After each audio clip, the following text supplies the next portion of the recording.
Hey folks, Chris here with Jarvis Outdoors, out in the shop continuing with our muzzleloader accuracy series. If you've seen part 1 and 2, you know that we are trying to achieve the most accurate muzzleloader that we possibly can. We had some issues getting consistent groups out of this gun. We were shooting 6-inch groups at 100 yards, which were highly unacceptable for us. So part 1, I talked about starting over with consistency, and part 2, I talked about cleaning the barrel of the gun. And that can be used at the range to start over and achieve your accuracy, or that can just be your normal cleaning procedure after you're getting the accuracy that you want out of your gun. So I talked about at the end of the second part video cleaning the breech plug. I believe this to be one of the most overlooked areas in muzzleloader cleaning out there. I would say that probably 90% or greater people being muzzleloader hunters or shooters don't clean this breech plug properly. So I'm going to show you today how I clean mine. Use it as a guide. You can clean yours the same way, but like I said before, follow your manufacturer's instructions for care and cleaning of your weapon, and that will be your best guide. But I'm going to show you today what I do. So the barrel's clean. We've already got that done. So now this CVA has a removable breech plug, doesn't require any tools. So just unscrew it. There are different manufacturers, older guns, you may need a tool. I believe Thompson Center has the quick breech, which is just a quarter turn, and you can take that out.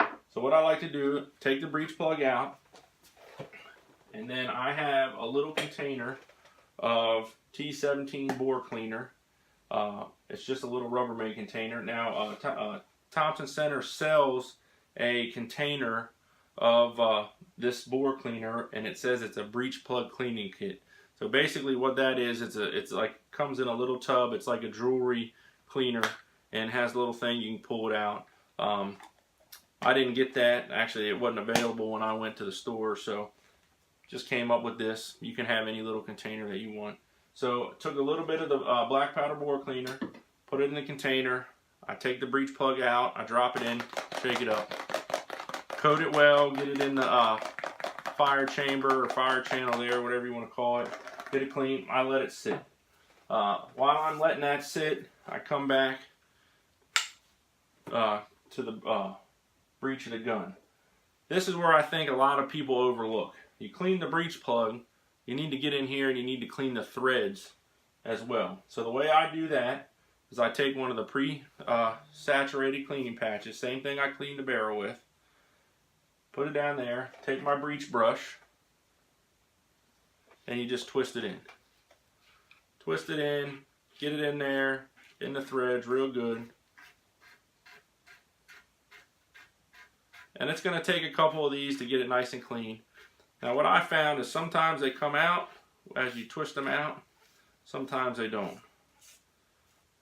So this one came close. I should be able to reach it with my fingers here. If not, get you a little pair of needle nose pliers or hemostats, whatever you want to call them, and just reach in there and grab it. So a couple, 2 or 3 of these gets it good and clean. Now at the range, while you're swabbing in between patches, I don't typically take the breech plug out. If it would get really dirty, you could do it and clean it there at the range, but this will probably be the dirtiest part of your gun when you're ready to clean it. When you're ready to clean it for storage, or when you're done out at the range. So last patch, gonna do it in there. Screw it in. Now you're getting the threads good and clean.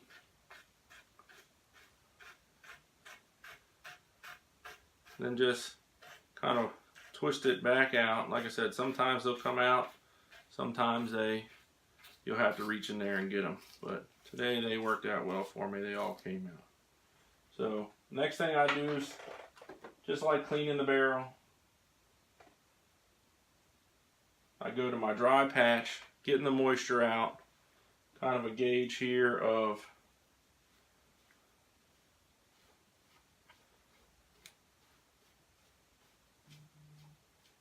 gauge here of how clean it is, and if you clean it properly and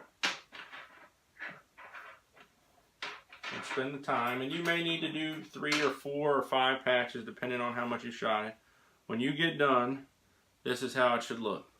Just have a little moisture, a little blue from the bore cleaner, but that's it.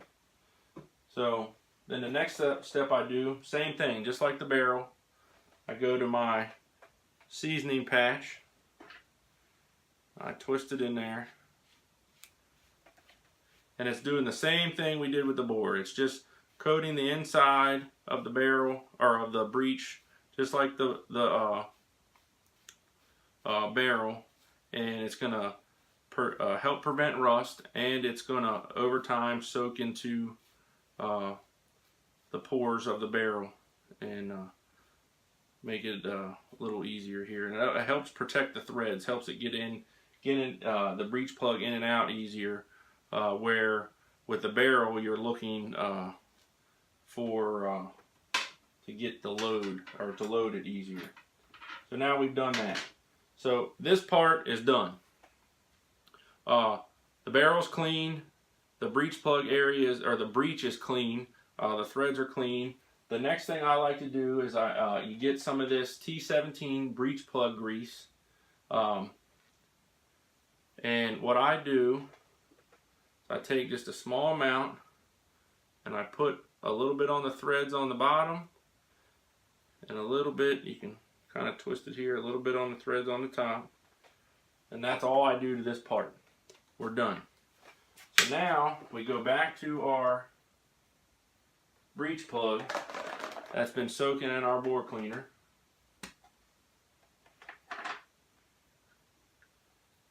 Get all the excess off.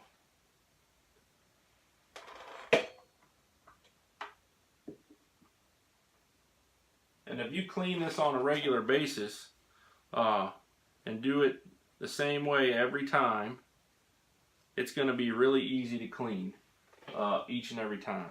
So, and it's back to that whole consistency thing. If you clean the barrel and you clean the breech the same way every time, you are going to work on achieving that consistency that you're looking for out of your gun. But you have to do it the same way every time. And this is the way I clean my gun every time. So I just take a dry patch. Like I said, I got the needle nose, the little hemostats here, getting down in there, making sure everything's good and clean. Now, the next step, I believe, is one of the most overlooked areas of the muzzleloader, and that is the fire channel, the area where the spark goes through from your primer, your 209 primer, and ignites with your propellant. So what I like to do is I take the flash hole brush, what they call it, I believe, and I go right down in the fire channel or the flash hole, and I just clean it. Now, if you have never cleaned your flash hole, it will be extremely difficult to get this tiny little brush down in there. The carbon buildup over time and hardening will make it almost impossible to get down there. But take your time, work at it, and you'll get it. So run that down through there several times.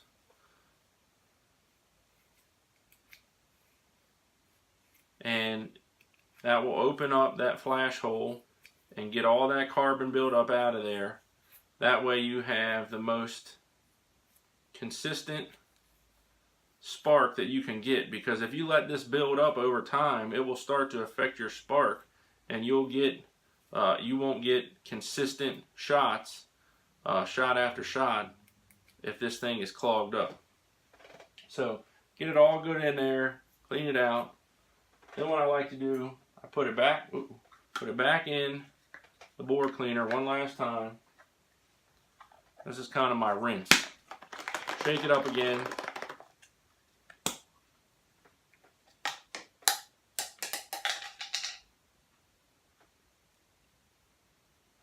Take it out of there. Set it on a rag. Let it drip out.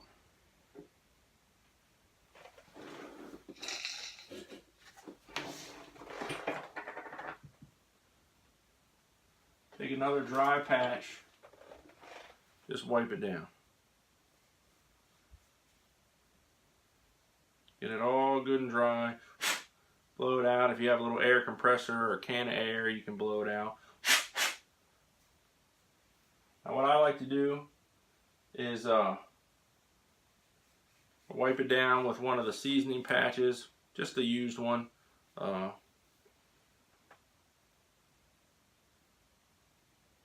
you can take the dry one again, just clean it up.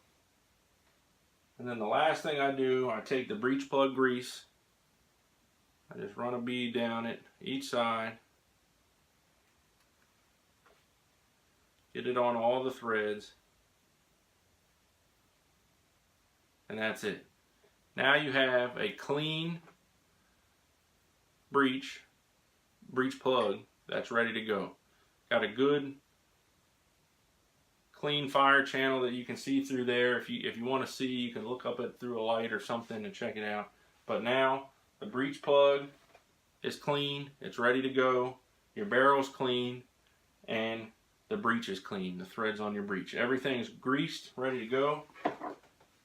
So then all you have to do, put your breech plug back in,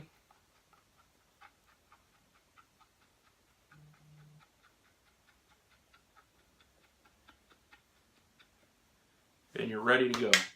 You're ready for storage, you're ready for the woods, or you're ready for the range. So this is part 3 of our muzzleloader accuracy videos. Don't forget to hit the subscribe button, hit the like, thumbs up, give us a thumbs up if you like the videos, and hit the notification bell if you want to be notified when we upload new content. So wait for part 4 of our videos, and that is going to be choosing bullets and propellants to get the accuracy that you desire. So thanks for watching.